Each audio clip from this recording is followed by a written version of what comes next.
Yeah. Hi everybody, Elliot Mereski from the Goldworks here. I just want to show you some of the methods that I use to hold items for my D3D-s 3D scanner.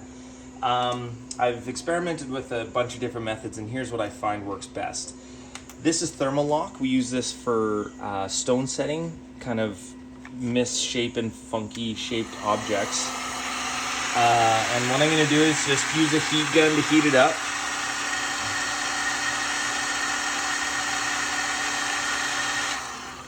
It gets a little soft. You got to be a little bit careful because it can get a little hot, obviously.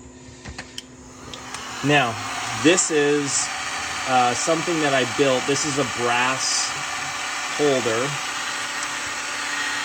I find these work really well. They're very rigid, and obviously they take the heat of the thermolock material. And the idea is you want to wrap it around the shank, and you want to kind of wrap it around whatever you're holding it onto. And this stuff, when it cools, it just gets rock solid. And having the ring, especially, it works well when it's a little bit extended from the bed, and having the ring not move at all, having it very, very rigid, really helps in your scans being nice and clear. So this thermolock, the fact that it when it cools, it's super rigid, that does a really good job. So we're just going to let that cool there, and that should work out for that. Now, here's a couple of other little methods that you can use for bases. I just 3D printed this just on a regular PLA, and this works well for the next step.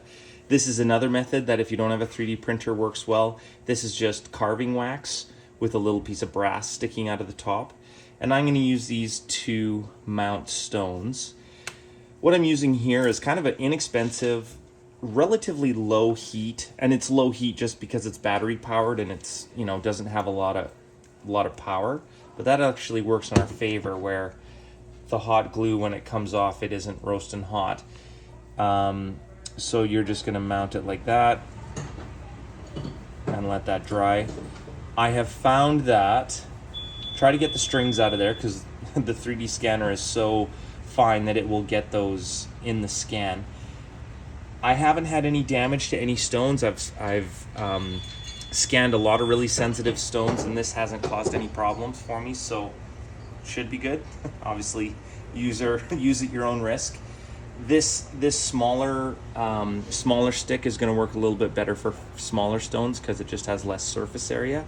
But obviously, on a bigger stone, when it rotates, you want the stone to be secured enough that it doesn't, want to break off. So let's just give this a feel here. Yeah, this is cool now. And this is really solid. It's not moving at all. So those are just a few quick methods of how to mount your items. Hope that helps.